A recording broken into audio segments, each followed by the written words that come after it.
Hey everybody, what's going on? Rob Cesternino back here. Nothing but Netflix this week, here to talk about the big Netflix live event that everybody's been talking about. It's Unfinished Beef. Not that other beef on Netflix. Unfinished Beef. Kobayashi versus Joey Chestnut.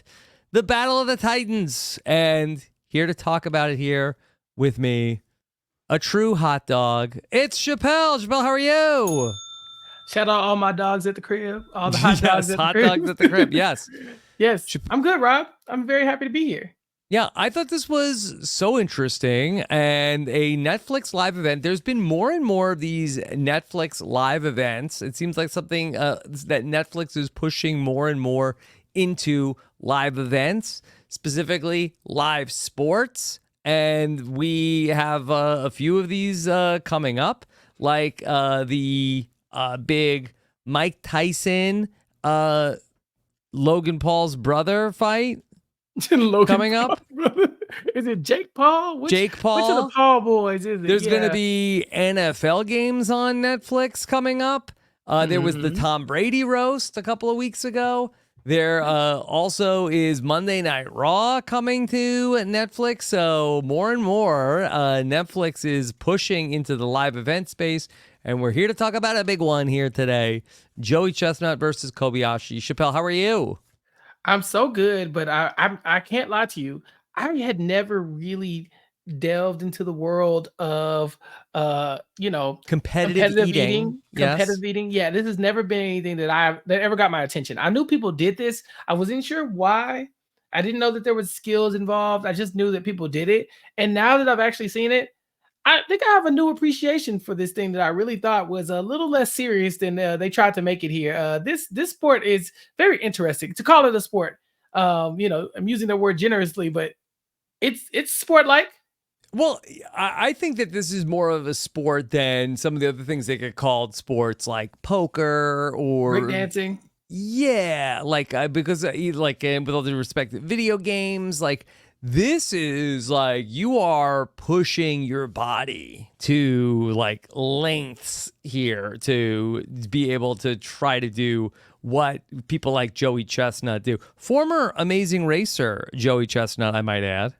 I didn't know that. I wasn't aware that Joey Chestnut was on Amazing Race. What was he like on it? Did you watch it? Honestly, I have very little recollection of Joey Chestnut on The Amazing Race. I interviewed him, and he was on The Amazing Race season 30. Okay. I feel like that's a relatively recent season for Amazing Race standards. Like what season are we up to now on Amazing Race? We just finished Amazing Race 36, I believe, is the most recent season of Amazing Race. But they dropped them like COVID did a number on the Amazing Race. And then they've been doing only one a year recently. So okay. Yeah. So this wasn't too long ago. So Joey Chestnut has never really lost and left, I guess, the public eye in the way that Kobayashi, his competitor, has. Yeah. He was a better competitive eater than he was an Amazing Racer, for sure.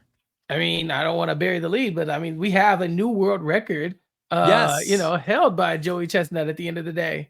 Absolutely. So we saw multiple world records fall here today on Netflix. I thought this was very compelling. I really thought they did a great job with this, that they, had this matchup between Kobayashi and Joey Chestnut, which I now feel like I know everything about after watching this.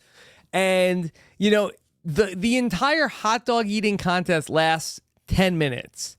But they did a good job turning this into an hour. No. There was fanfare, there was celebration, there was bands. It was great. It was great. I think that because I went in thinking, okay, well, how long is this going to last? Am I watching something that's going to be over fairly quickly? Because like you said, a 10-minute race is a 10-minute race.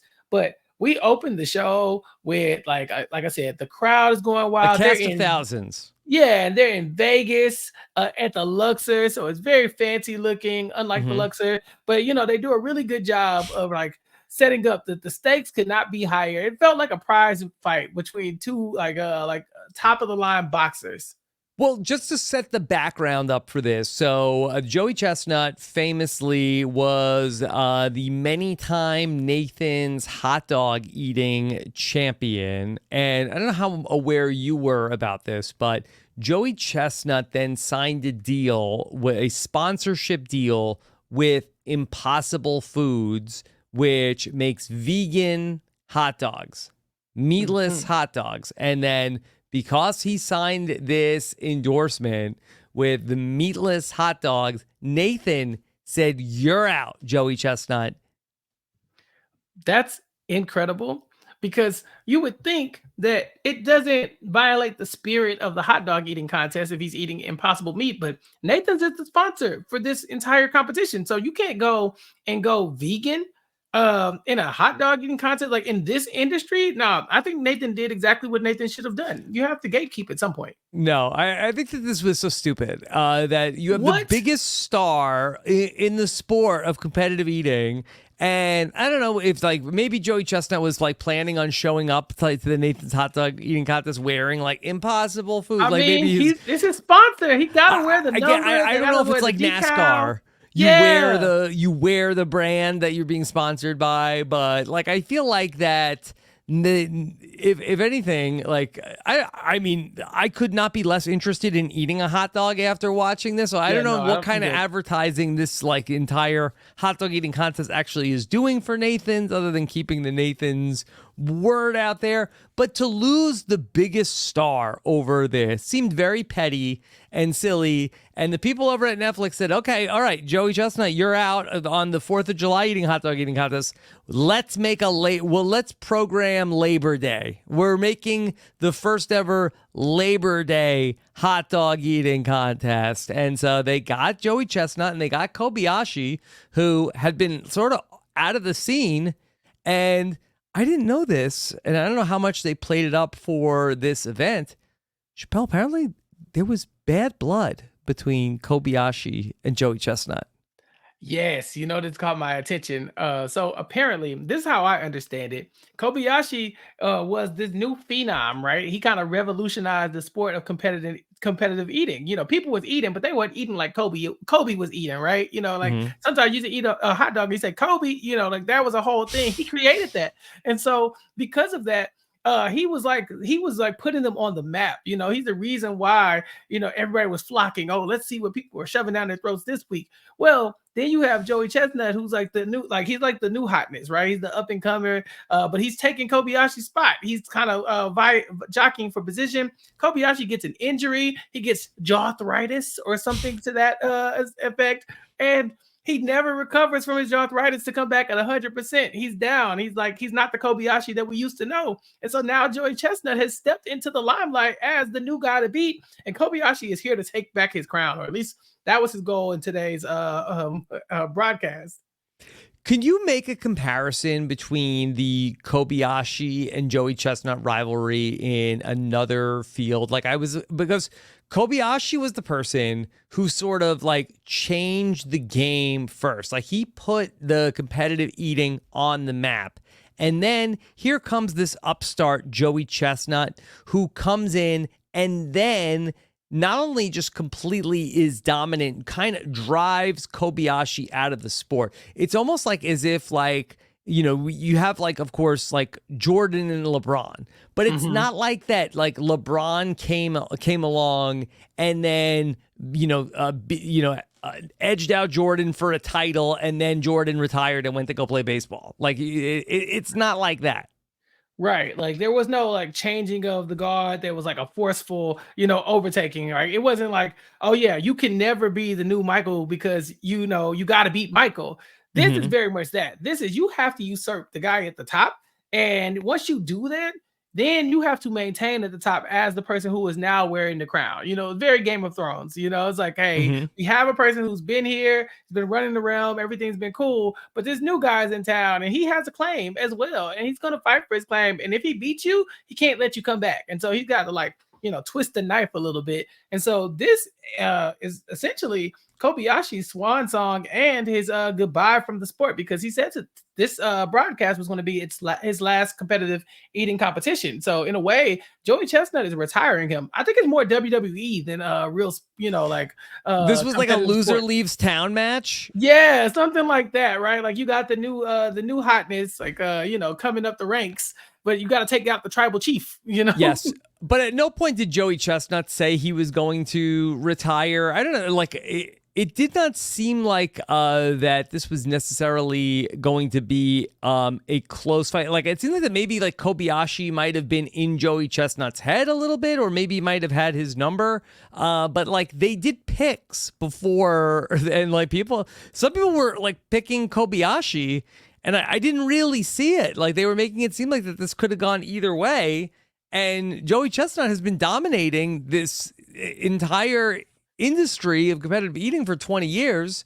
Kobayashi has been kind of off the grid. I was surprised that people felt like it was going to be close. I'm not gonna lie to you. I'm a Kobe guy, So I really thought this was gonna be my guy's return to grace. He had bounced back from his injury. Are you in serious? You are a Kobayashi guy? I mean, not after this, but back in the day. No. But going into this, I was listening to the backstories, the story of Joey Chestnut as the new guy who's in charge, but also the story of Kobayashi, our fallen angel, the guy who brought us to this place where you are today. He's fallen off. He's coming back from injury. It was a tale of the underdog, a return to grace. Like you could see this in like a football movie, right? Yeah, like it would have been a great story if Kobayashi would have come back from not competing in 15 years to give. And I guess he did give Joey Chestnut like a run for his money. Joey Chestnut at the end, spoiler alert, that Joey Chestnut wins. He eats 83 hot dogs. To how many for Kobayashi? I think it was 53, 50 something. I think it was more than that. I don't think he beat him by 30. I think he ends up in the 60s. A decent amount. But yeah. I mean, Joey Chestnut said he drives me, he pushes me. Yeah. He's like he's formidable in a way, but I'm just that guy now. Like I've gotten to the point where I'm him. This is the Simone Biles of competitive eating. Yeah. They call him Awesome Jossum.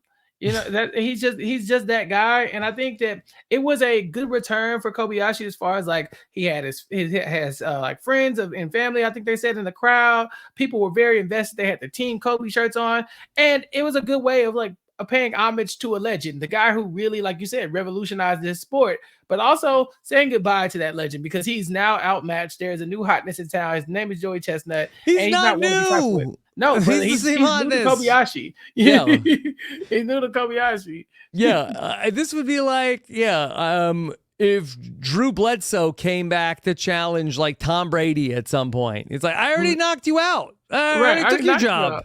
Yeah, why are you back? And what do you think you're gonna do now? Back? What exactly do you think you can do after this long layover?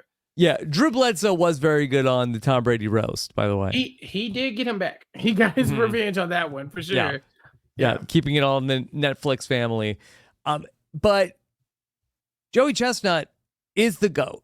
It's undoubtable, unquestioned. Yeah, 83 to 67, I think is what the answer is. So yeah, this is our undisputed champion. And the thing is that, for a while, Joey Chestnut was saying that Kobayashi's dodging me. He's not injured. There's no such thing as arthritis. I just don't think this guy has it in him. And so he's called him to the mat. And the only way to know who is the real champion of this eating is to set the stakes, to make them very high, and to do this on a Netflix broadcast in front of thousands and thousands of people in Las Vegas at the Luxor. Rob, they really did set the stage for a great competition. They really did hype this up and make it into something like I mean, I can't imagine that the Nathan's hot dog eating contest is particularly glamorous. Like they really did try to set the stage for like a prize fight and like set it in Vegas, and it looked dark. It looked like you would imagine like a Netflix show to look like. So the presentation was all there. They made this feel very important. The panel had, there was Rob Riggle and Nikki Garcia. Then there were then we had like our announcers who were here. Was it Chris Rose and Carrie Champion were announcing? We were bringing in guests for the panel. So it was really wall-to-wall coverage for Unfinished Beef.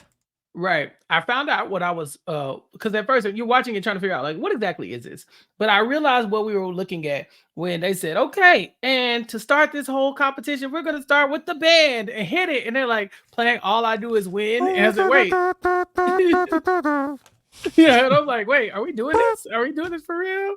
Yep. Yeah. Well, how was the marching band? That was cool. I said, okay, we actually put a lot of effort into this. So we went from having a marching band to some undercard matches. We saw some kind of like exhibition and some Olympians show up. Yeah. So we had, it was a full card of competitive eating. In the undercard, we had Matt Stoney was here.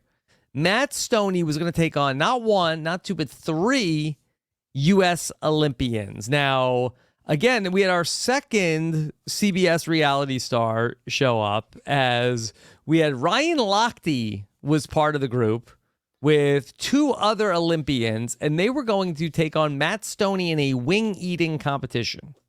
Yeah, the one of the former GOATs, I would say, in Ryan Lochte, also celebrity Big Brother star Ryan Lochte. But then you had these two recent Olympians who medaled, Max Irvin and Ryan Murphy, and so the three of them from American Horror Story.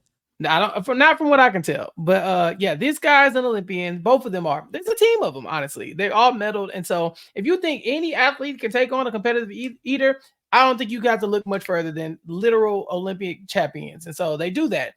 And so they set it up. It's a wing eating contest, all flats. And it's going to be the three of them versus Matt Stoney to see who could eat the most in 3 minutes. And it wasn't even close. Matt Stoney just packed them up. 3-on-1. It was embarrassing. Yeah. He dominated them. And this is when competitive eating loses its luster for me. The idea of it, all of this, like I said, the fanfare of it, all the staging, this all was cool. The bright lights, it really was a moment. But when they actually start the eating, Rob, that's when I start to kind of turn away and wince away. I don't really want to. I start texting, I get it, y'all. To sit here and watch y'all just destroy your mouths with food. It doesn't even look enjoyable. It looks like I don't think it's enjoyable. Yeah, right. Like 3 minutes of torture, and for why? For what? I just haven't figured out that part of it. If I can figure out how to enjoy the eating part, then I think I'd be better off. Yeah. So you would not want to be in the group of guys who was taking on just one Matt Stoney. In 3 minutes, I'm going to enjoy several wings, but I'm not eating.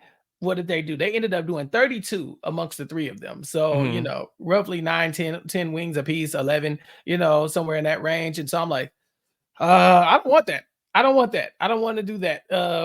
Just let me have 2 or 3. Let me just, enjoy my food. I like wings. I don't want to ruin them, because the way Stoney was eating them, he ripping them off the flat and then just shoving the meat in his mouth and then throwing the bone in a bowl. And just, that was rinse and repeat each time. Yeah, it looked, I don't know. I like food too much to ruin a relationship I have with food, Yeah. The other matchup, and this was a solo achievement, was a woman named Leah Shakiver. And Leah Shakiver, she already has several, well more than several, 30 plus Guinness World Records, including she holds the world record for fastest time to drink a liter of gravy. Through a straw? Through a straw.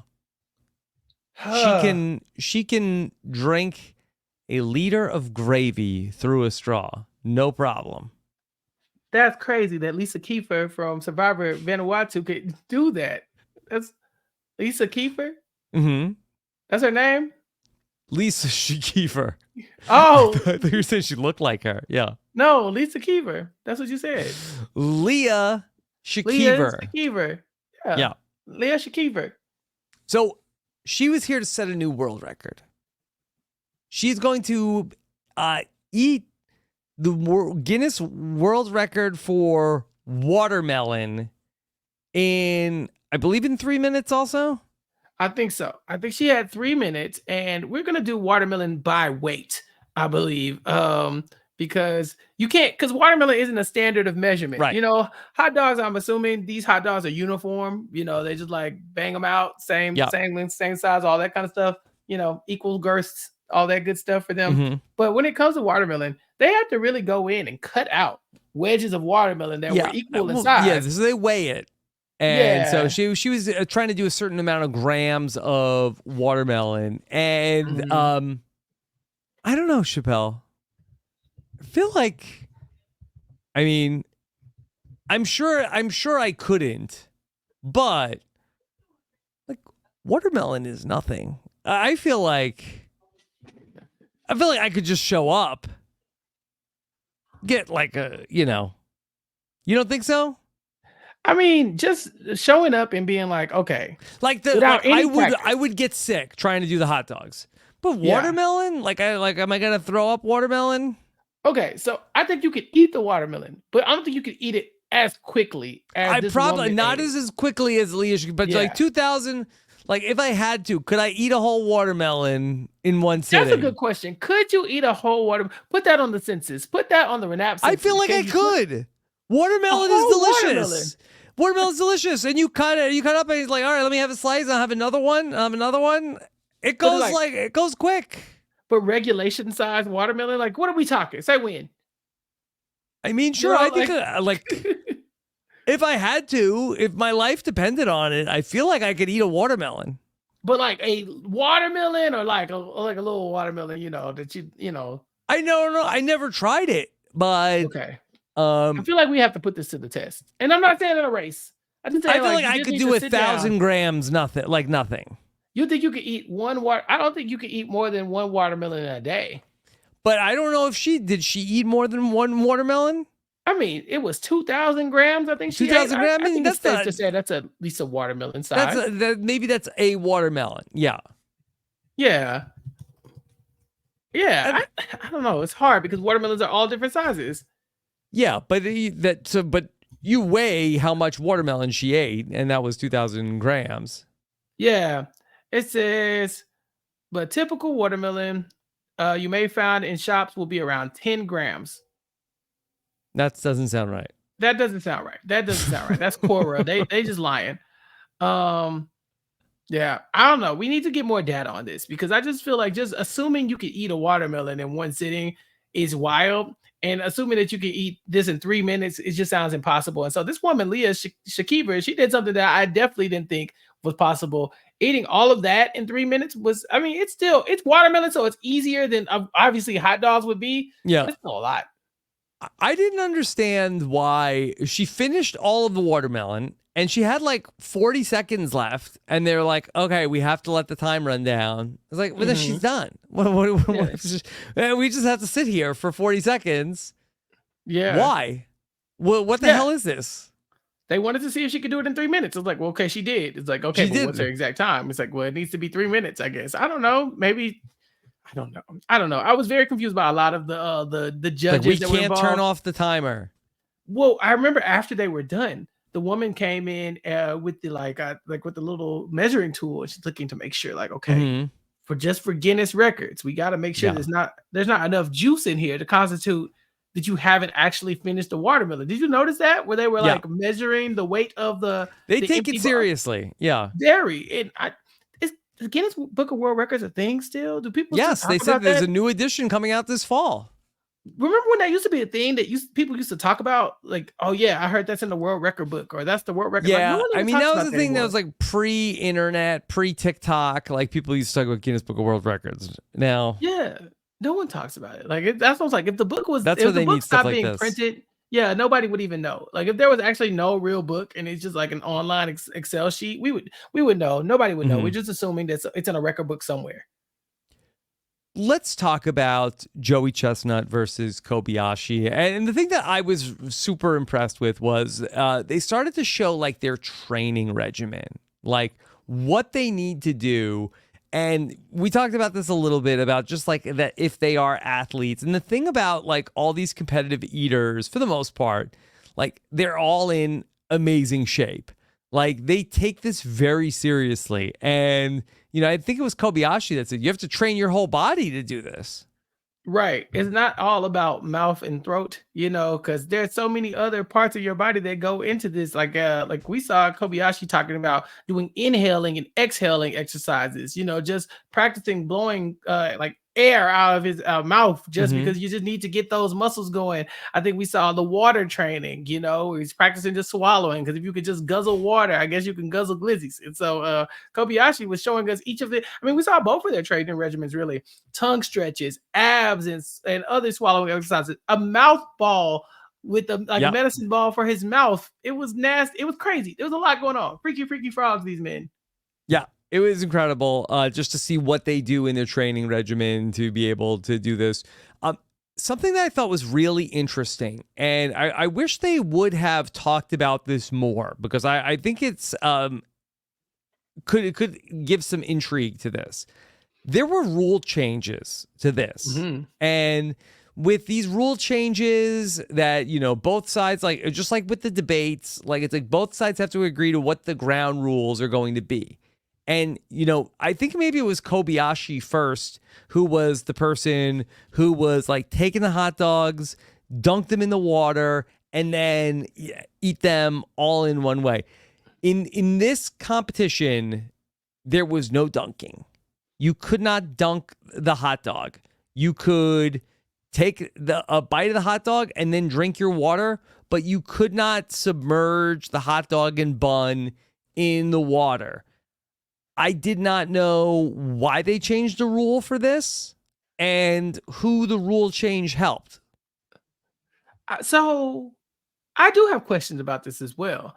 So when Joey Chestnut signs this deal with Impossible Hot Dogs, does that mean Joey Chestnut's now vegan? Like, is he off the meat products now? I don't think so. And also, there was no mention of anybody's sponsorship. So, well, he had the Dude Wipes shirt on. He had the decal for Dude Wipes on his shoulder. That's so funny. I not paid that close attention, but yeah, Dude Wipes. I do think that hey, after you eat 83 hot dogs, trust me.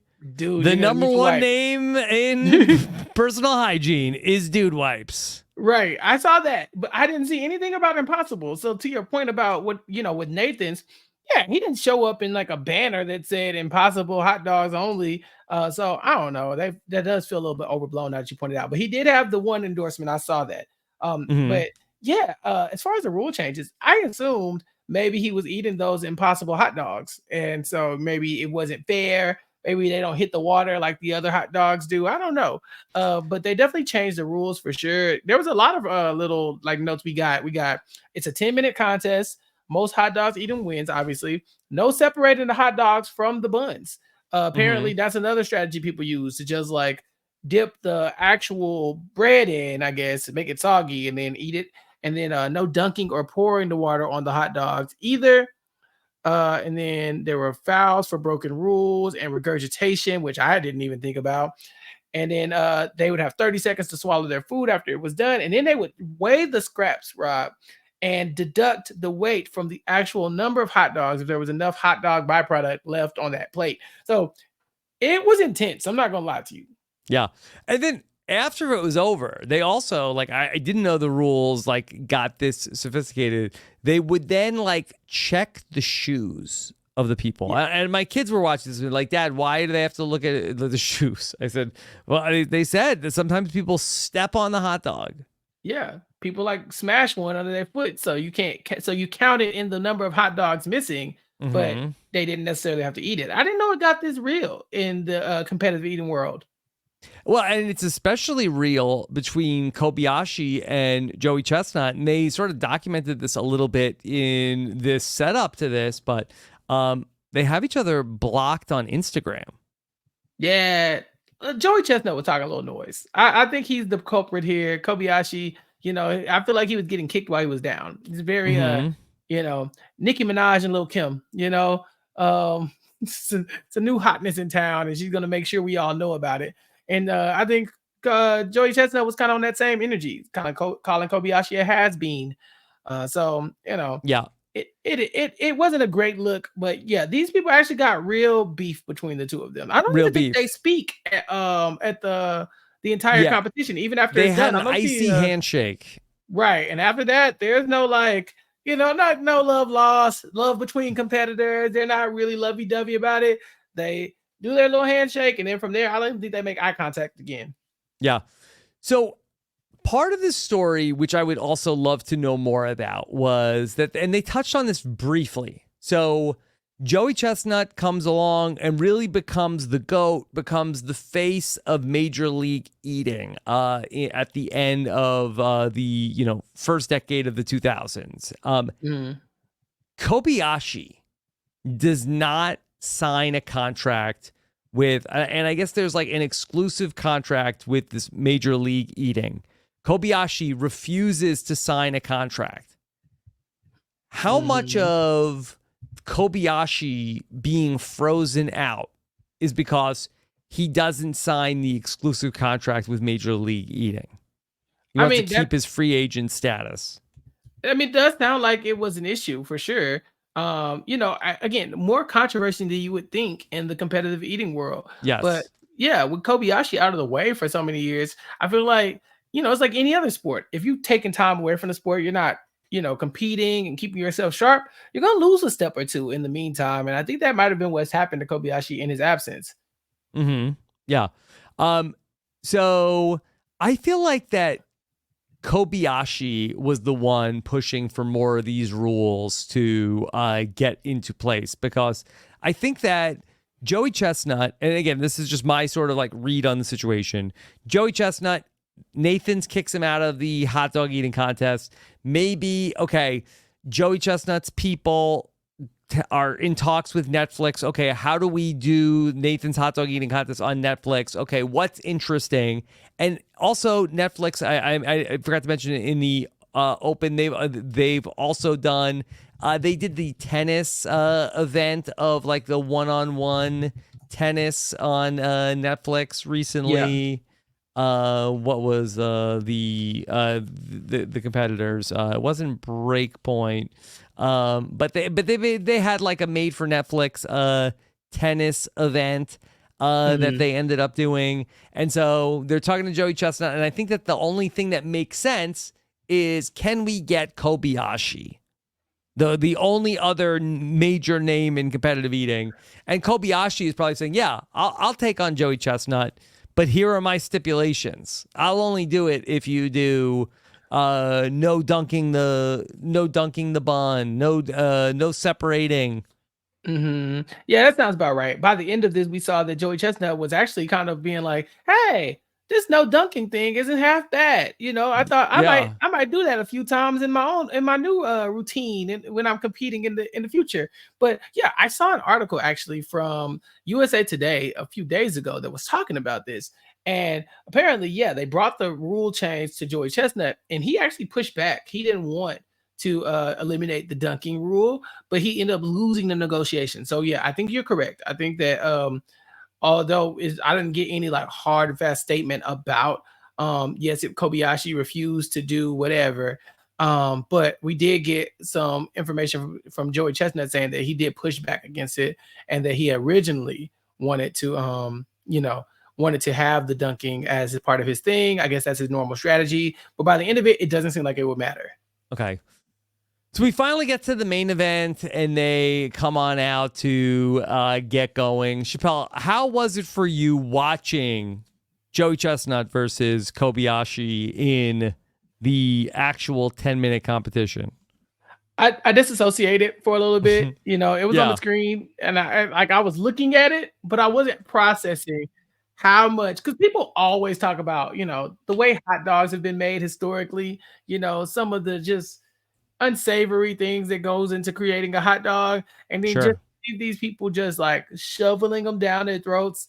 It just didn't, it just like, again, my body it just started to reject that kind of energy. I rebuke that. I rebuke whatever just happened for 10 minutes. On its surface, I feel like this was not my kind of thing, but I was not revolted or disgusted in any way watching the hot dog eating going down. I didn't want to throw up. I just couldn't. I couldn't watch it. You know, it's just it felt like I was looking at something I shouldn't be watching. Like it was, oh, this is far too intimate for prying eyes. It felt like, okay, I shouldn't be here for this. Let me know how it ends. But I did watch the whole thing. Yeah, the guys that they do take it very seriously. They're like, you know, they sort of look like they're disassociating as they're doing it, and they hold the hot dog with like a, you know, you eat a hot dog normally, and it's not like you don't have like a death grip on this thing, and Right. they are like holding it like they're about to like squeeze the life out of it before they just like shove it into their face, like. And they got signature moves. You know, Kobayashi. Apparently, there's something called the Kobayashi Shake. I didn't know if he was going to pull that out of his repertoire, but the analysts were talking about maybe we'll see them pulling out all the stops. And so I was very happy to see that they had signature moves. Again, it started to give me that very you know, WWE feel. It had a real WWE feel because we had WWE superstars there as part of like we're filling out the hour that we set up that there's going to be a title belt, and here comes Rey Mysterio and Omos. Yeah, I was so excited. I love both of these wrestlers, and so I was very happy to see Omos. I hadn't seen him in a long time, but I wasn't paying attention when they said Rey was bringing a belt for the winner. So I was like, is Rey Mysterio the WWE champion right now? That can't be right. I don't think he is. But I was happy to see them both. It did feel like Rey Mysterio has actually never, like, he doesn't actually know what's going on. He's just there. Because I think at one point they're like, so your team Joey Chestnut, and he's like, yeah. Team Joey. I was like, But you don't think Omos was really a Kobayashi guy? Yeah, look, he might have been, but I think he probably was like following the bit a little bit better, because I think like Rey Mysterio came out to give him the belt and kind of like leave. Yeah, and he started to ask him his professional opinion about the competitive eating, and he's like, I don't have time for this. Well, it's like, here we go, because WWE Monday Night Raw coming to Netflix soon. It is, yeah. A lot of things coming to Netflix. Netflix is somehow just scooping up these first seasons of shows that they didn't used to have. I think Yellow Jackets swallowing coming to up Netflix. like Joey Chestnut. Yeah. Also, Joey Chestnut, that feels like a competitive eating name, you know? Like, I feel like that's a cool ass name. I feel like you have to have some type of notable skill tied to your name if you're Joey Chestnut, or you're a pop singer. Yeah. Like Joey Chestnut doesn't work at the bank. You know, it just doesn't feel right. Okay. So Chappell, they're going through it, and after 1 minute, Joey Chestnut's up 13-11. It's like, uh-oh. And he starts pulling away. Yeah. Yeah. I was really hoping that this would be more competitive. Not to take away from the name competitive eating, but I really thought it would be a closer race. I thought that, okay, we knew that from the judges that were saying Kobayashi has to get a faster start. His start time is not great historically, and so his start is going to be indicative of how this will go. And it clearly was. You know, he started off, and within seconds, he was at least 1 to 1.5 hot dogs behind. After a minute or so, he's about 2 hot dogs down. And then from there, he just slowly starts to pull away. It felt like more like Olympic swimming, you know, like whereas the person who's out front, who's chasing the world record, is getting further and further away from the pack. And while everybody else is slowing down, this person might be speeding up. I think there was a lot of that going on. I think Kobayashi might have been losing some steam, but Joey Chestnut was rising to the occasion. He wanted that world record.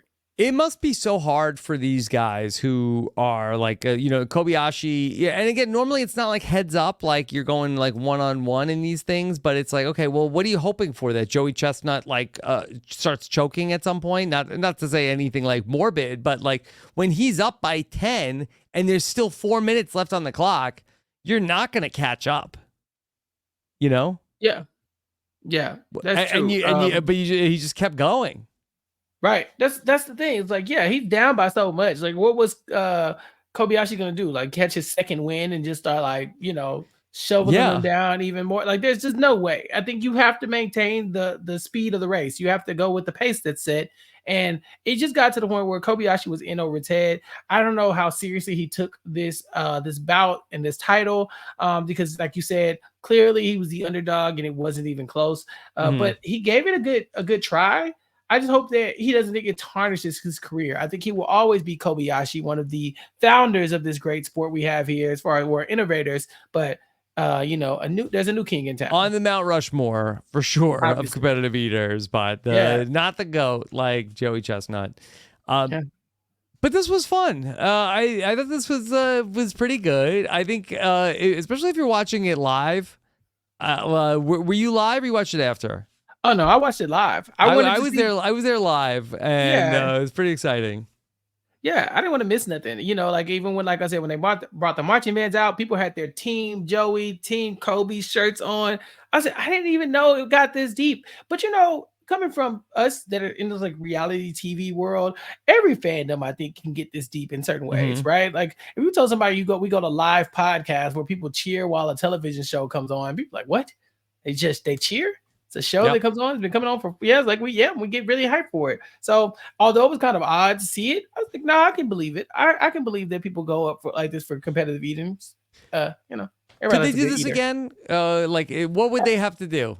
It would need another like a big name. I think that Kobayashi versus random eater. I don't think that's going to go too far because Kobayashi is the guy. But if you had somebody like some stunt casting, or like Kobayashi versus these 10 iconic names or the starting 5 of the Olympic basketball team, like you could spice it up. Okay. Well, speaking of spice it up, could you do like, okay, Joey Chestnut is going to take on like a dozen ghost peppers, like no human has ever eaten. Like, could we sort of like build it up of like him versus himself as opposed to Joey Chestnut versus like whoever the number 2 competitive eater is? Yeah, I like that. Just give him different obstacles and let's see how far he can get to it. How far he can get down this path of can he do these? Can he do these? Can he go against these 12 people? Yeah. I would like to see Joey Chestnut versus like a college football team, like who would win, the starting 5 from this elite squad, the dream team, maybe we bring them in versus, just different stunt casting, different obstacles, different. Okay, can he eat 12 watermelons hanging upside down? Who knows? Let's do it. I think like there's a whole brand you can build off of Joey Chestnut's long career.